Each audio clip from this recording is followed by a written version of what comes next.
Good morning, good afternoon, good evening, YouTubers.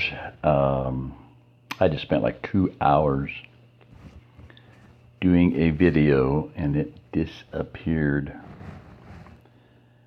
God, covered 2,000 years of history. Gone. All right. Just for a wee bit of entertainment and to talk about the importance of electricity, which was a huge part of it.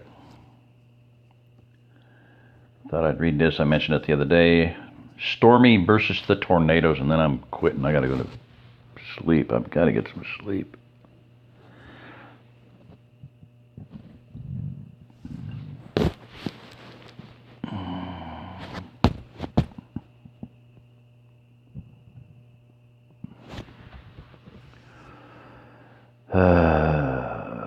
Dunteman.com. Jeff Dunteman. The National Weather Service created an expert system, gave it a budget, and told it to reduce U.S. tornado fatalities. STORMY, the program, obeyed. Mr. Stipek, in the last 6 months, that computer program of yours cut federal government purchase orders for 18,000 quote-unquote uninhabitable manufactured housing units to a total of $21 million. Senator Newsom, R., Oklahoma, sent the traitor Xerox copies scattering over the Formica tabletop. U.S. Weather Service programmer grade 12 Bartholomew Stipek winced. You gave us the money, Senator, but not for rotted out house trailers. Stipek sucked in his breath. You gave us $25 million to create a system capable of cutting annual U.S. tornado fatalities in half. We spent a year teaching Stormy everything we knew about tornadoes, every statistic, every paper ever published on the subject we fed him. And we gave him the power to set up his own PERT charts and plan his own project. I pre-authorized him to cut purchase orders for items under $2,000. Which he did 18,000 times for abandoned house trailers, which he then had delivered to an abandoned military base in West Nebraska, a zillion miles from nowhere. And why, pray tell? Stipek keyed in the question on the terminal he had brought from his office.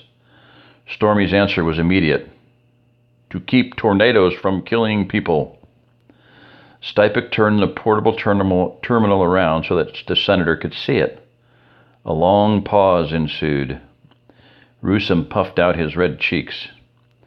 Mr. Stipek, be at my office at 8 o'clock sharp tomorrow. We're going to Nebraska. The two men climbed out of the Jeep onto scrubby grass. It was muggy for July and it smelled like rain. Stipek gripped his palm-held cellular remote terminal in one hand, and that hand was shaking. Before them on the plain lay an enormous, squat pyramid, 9 layers high, built entirely of discolored white and pastel boxes made out of corrugated aluminum and stick pine, some with wheels, most without. The 4-paned windows looked disturbingly like crossed-out cartoon eyes. Stipek counted trailers around the rim of the pyramid, and a quick mental estimate indicated that they were all in there. All 18,000. A cold wind was blowing in from the southeast. Well, here's the trailers. Ask your software expert what made him think stacking old trailers in the butt end of nowhere would save lives. Lightning flashed in the north. The sky was darkening. A storm was definitely coming in. Stipek propped the radio terminal on the Jeep's fender and dutifully keyed in the question. The link to Stormy in Washington was marginal, but it held. Tornadoes always seem to strike places where there are lots of mobile homes.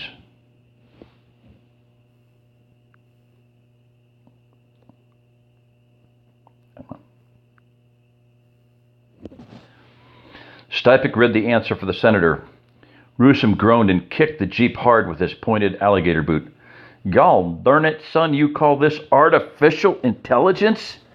That silly damn fool program bought up all the cheap traders it could find and stacked them in Nebraska to get them away from tornadoes in the Midwest. Makes sense, right? Do a program, right? Save people who don't live in empty trailers, right? The force of the wind abruptly doubled. Lightning flashed all around them, and huge thunderheads were rolling in from all points of the compass. Stipek could hear the wind howling through cavities between the trailers. I'm sorry, Senator, Stipek shouted over the wind. But Rusum wasn't listening. He was looking to the west, where a steel-gray tentacle had descended from the sky, twisting and twitching until it touched the ground. Stipek looked south and saw two more funnel clouds appear like twins to stab at the earth. The programmer spun around. On every side, tornadoes were appearing amidst the roiling clouds. First 5, then a dozen, and suddenly too many to count, all heading in defiance of the wind right toward them. The noise was deafening, and Stipek could now feel that deadly, unmistakable rumble of killer twisters. Stipek had felt all along that he had never quite asked Stormy the right question.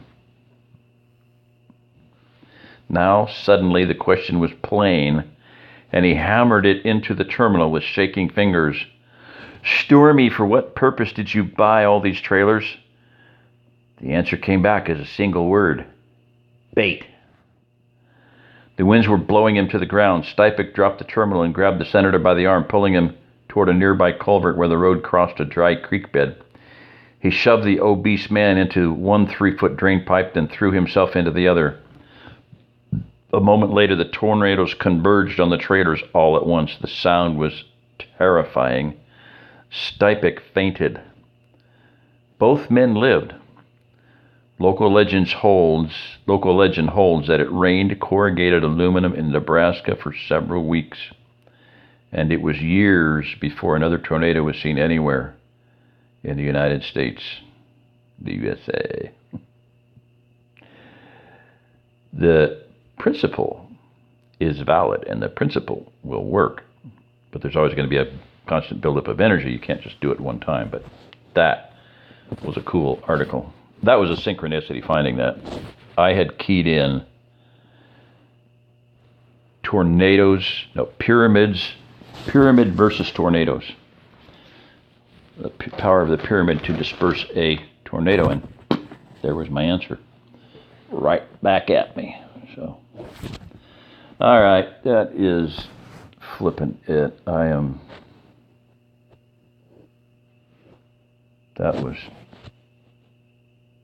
I should have stopped it and uploaded it. It was at like an hour and a half or two, and then I was digging for more information, and I should have just uploaded it and done it in 2 parts. I just put too much faith in this program. Somehow or another, it just flushed the whole thing. Dropped it. God. Or maybe there's a reason for it. I don't know. Maybe it wasn't the right time.